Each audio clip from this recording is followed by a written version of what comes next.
Welcome to the Limitless Energy Podcast. I have a couple guests today from Schneider Electric. I have Claude Laperiere, the Director of Global Strategy of the Battery Business, and Ingrid Leiser in Business Development for Battery Manufacturing at Schneider Electric. I'm also going to add, Claude, you are President of the Upcell Alliance.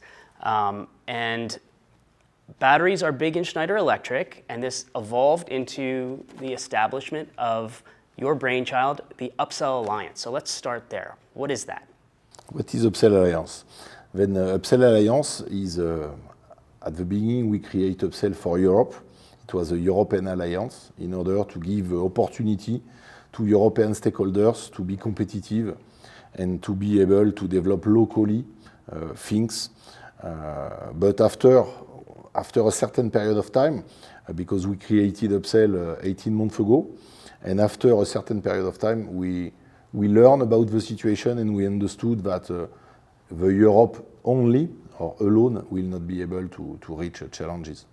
Then we decided to move step by step to a new direction where we identified US country stakeholders like, let's say, potential great partners. Then this is why we decided to create Upcell Alliance in North America. It is something as we are doing now, in order again to well manage and to secure the ecosystem of battery manufacturers, to be sure that our battery manufacturer in America, in Europe, will be able to be competitive, to exist and to be let's say profitable, and also being sure that the entire ecosystem around the battery, I mean machine builders,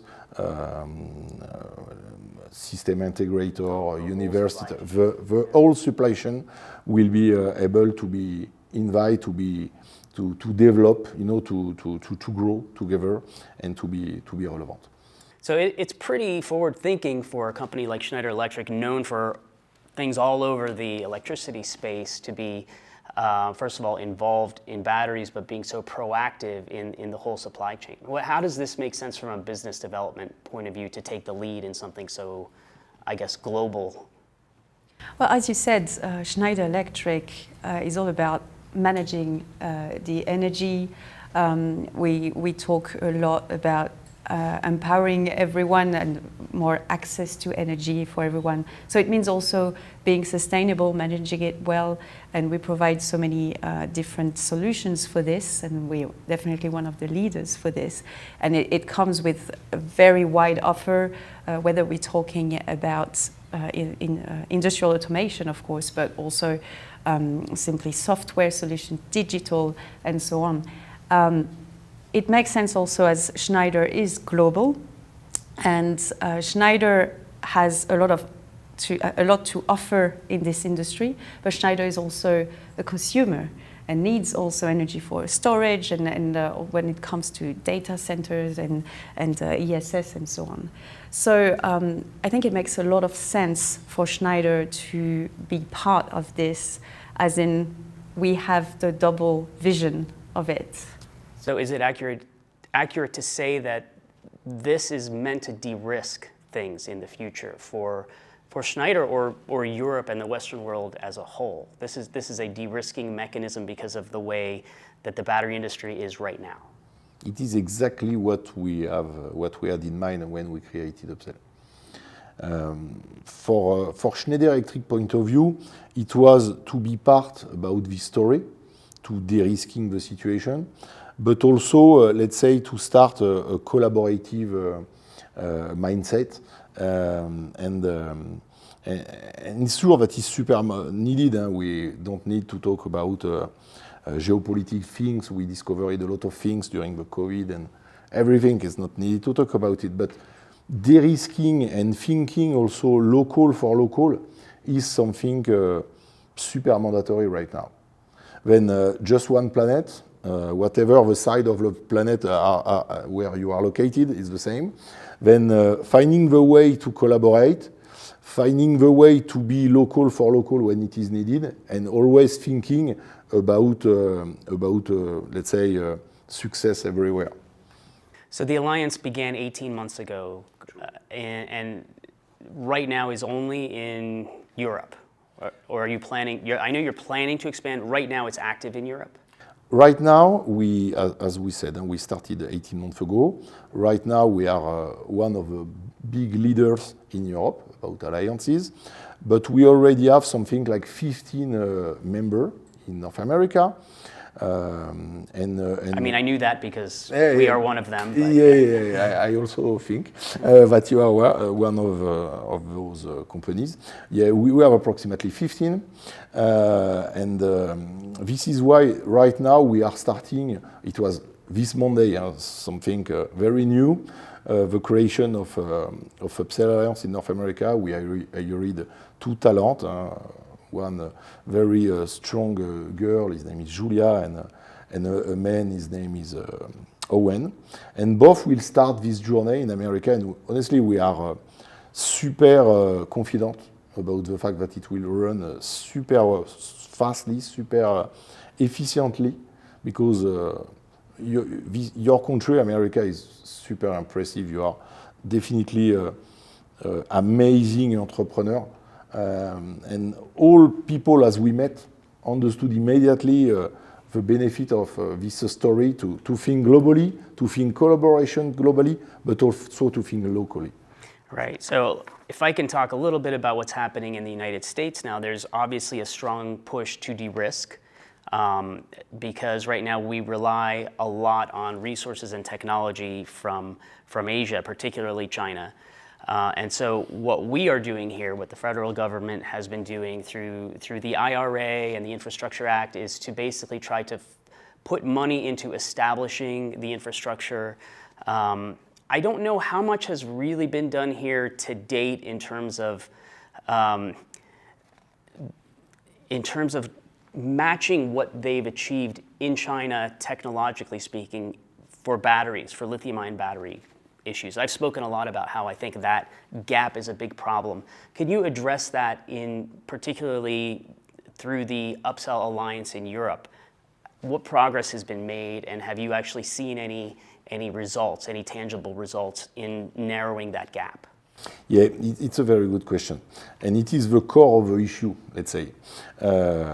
When we started, when we had this idea to create Upcell, we were sure about the fact that Europe will be able to do everything alone without any stakeholders or machine builder from Asia or China. That's how you felt going into it. But now we know that it is impossible. But it is impossible to do it, and it is also impossible to fully, let's say, delegate the supply chain to Asia, because it will be super risky, and it will also make no sense. Because in Europe and in America, we have a beautiful supply chain. We just need to help them to face this challenge. Then, where we are now, and what we are believing now, is that we need to put in place business model, who will permit us to stimulate collaboration between Asia and Europe, but in a fair way. We are on the way to create real companies who will do it, and those companies will be worldwide companies. We are not sure about everything because it's quite new. We just started this journey a few days ago, but we believe that those companies will be certainly located in America, but for a worldwide, let's say,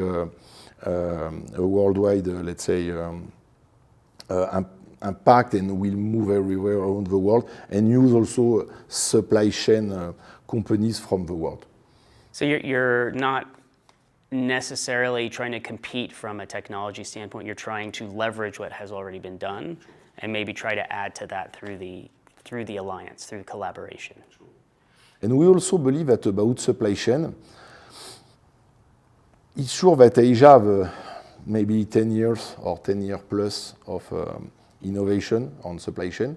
And we have a gap in Europe or in America of 10 years, something like this. But thanks to our universities, thanks to the efficiency of our supply chain, we believe that we'll be able to fill this gap super fastly And the only thing who will be the thing who will change the game is if we are able to find the way to create an environment where the collaboration of Asian machine builder and European and American machine builder will be, let's say, something native. If we are able to do it, it will work, and it will be simple. We don't see so much challenge. For us, the only thing who is a big challenge, the only challenge, or the main challenge as we see, is to help our battery manufacturers from Europe and from America, like Dragonfly, to be competitive, to survive, to grow, because without local battery manufacturers, it will have never any supply chain. And if we have strong battery manufacturers locally, it will work. Then the challenge is this, and this is why we are super happy with Ingrid to be with you today in Dragonfly to do this podcast.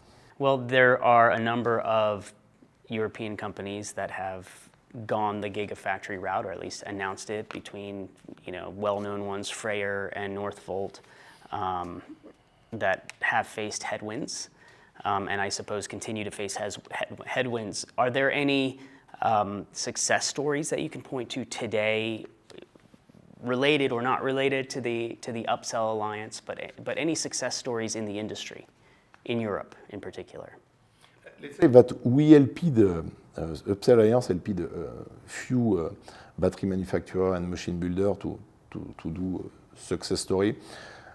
Main case is that those success stories are super confidential, and companies in general don't want to share so much those things, but we did.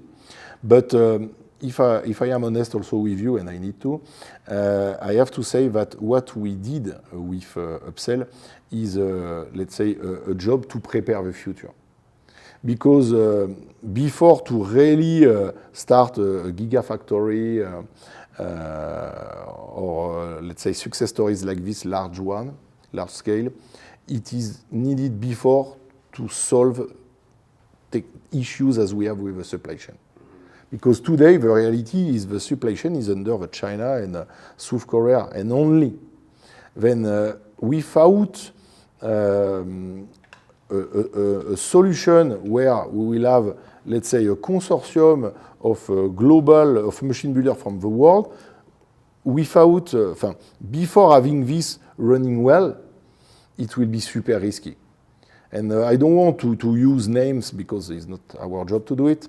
But unfortunately, in Europe, we have a big stakeholder, big battery manufacturers who faced super huge challenges with those supply chain.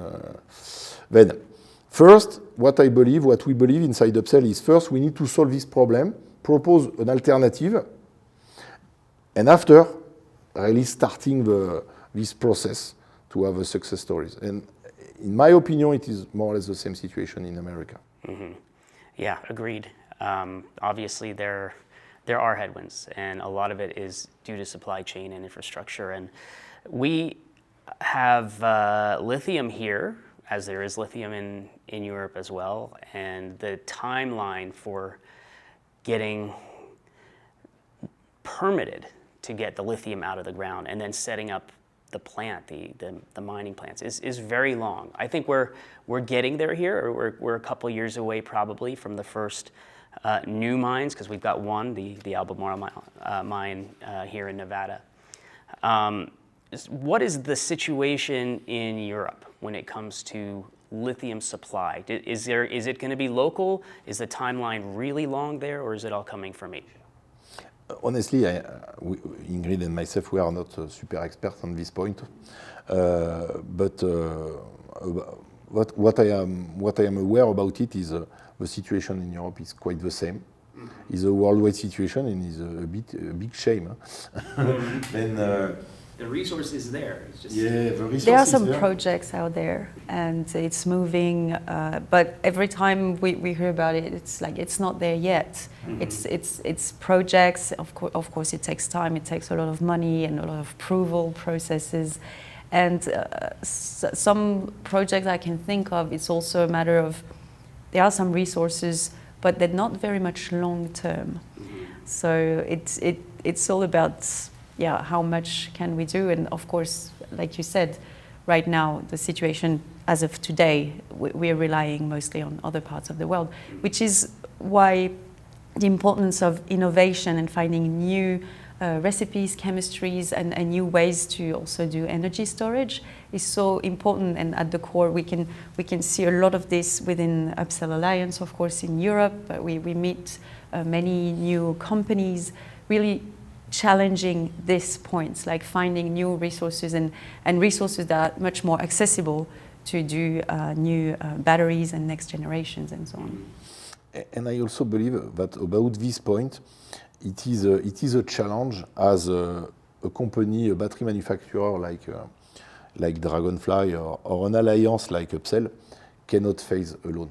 For me, this challenge is so strategic that, and then because it's so strategic, it is mandatory to have, let's say, strong governments like American government or European government, both working and thinking together, putting, let's say, energy strategy.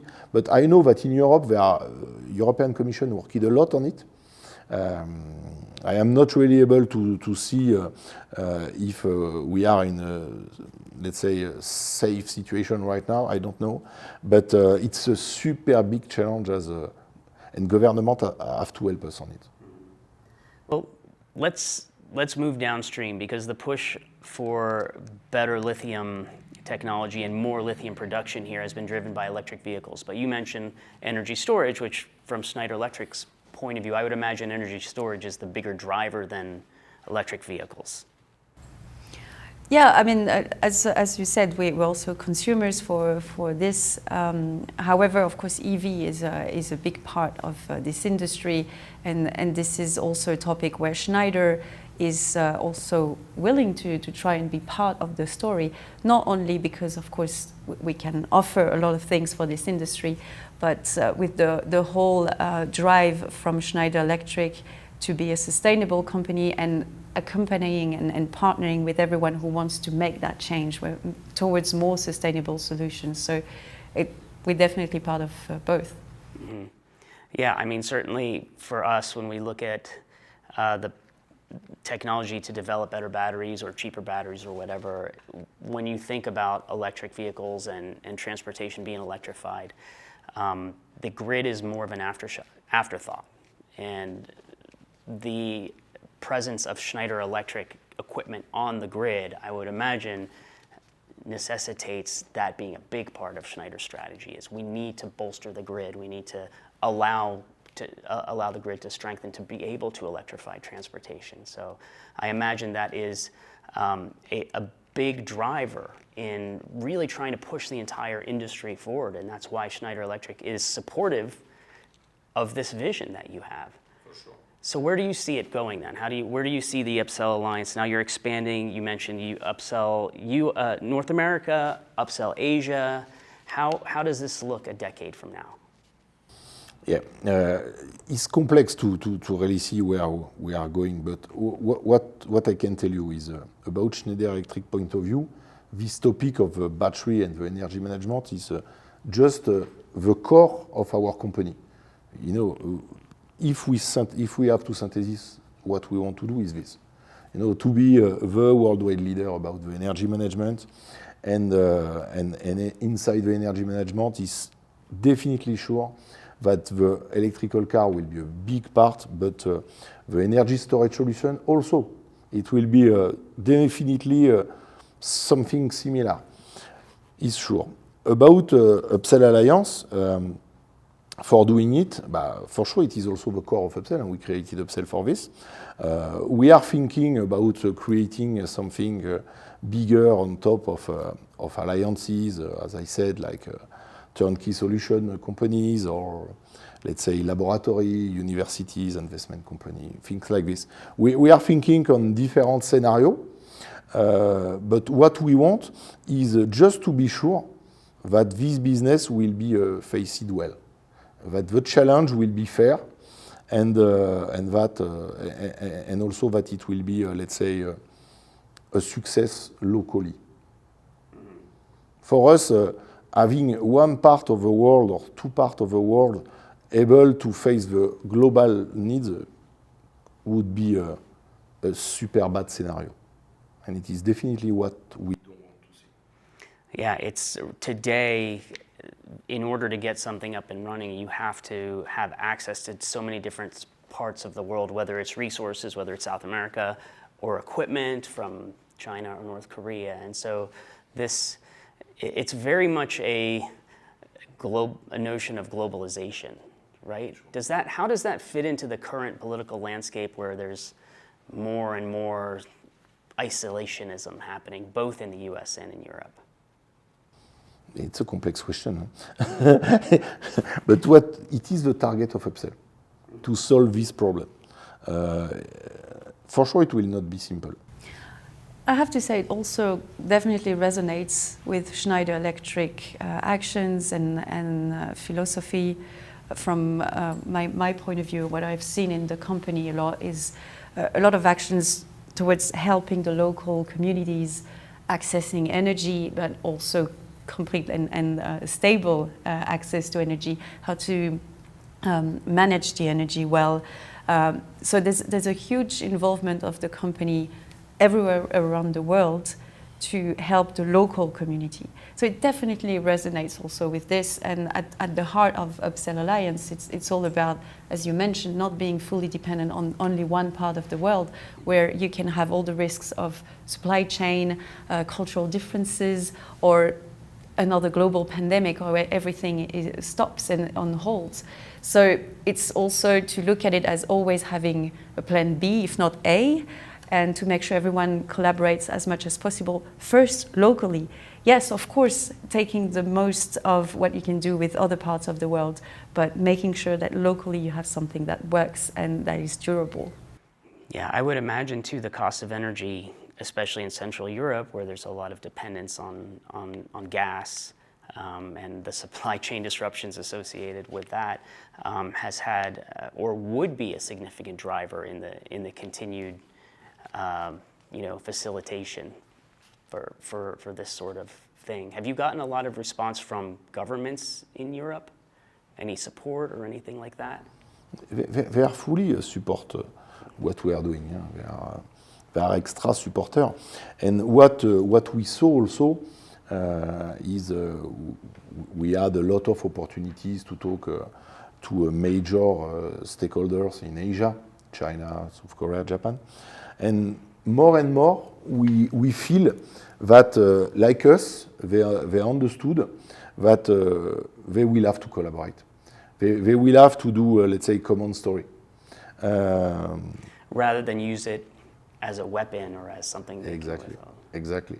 But, and let's say that the situation for me is very simple, and I love simple situation. I love to simplify things. But for me, where we are today is, if we continue like this, we will fight. Let's say continent will fight to each other, and if we start a fight like this, it will be let's say a disaster for all. It's sure. And then, because more or less all stakeholders understood it, if they, let's say, if they are realistic, they understood, and because the majority are realistic, they want now to start collaboration. And now what they are needing,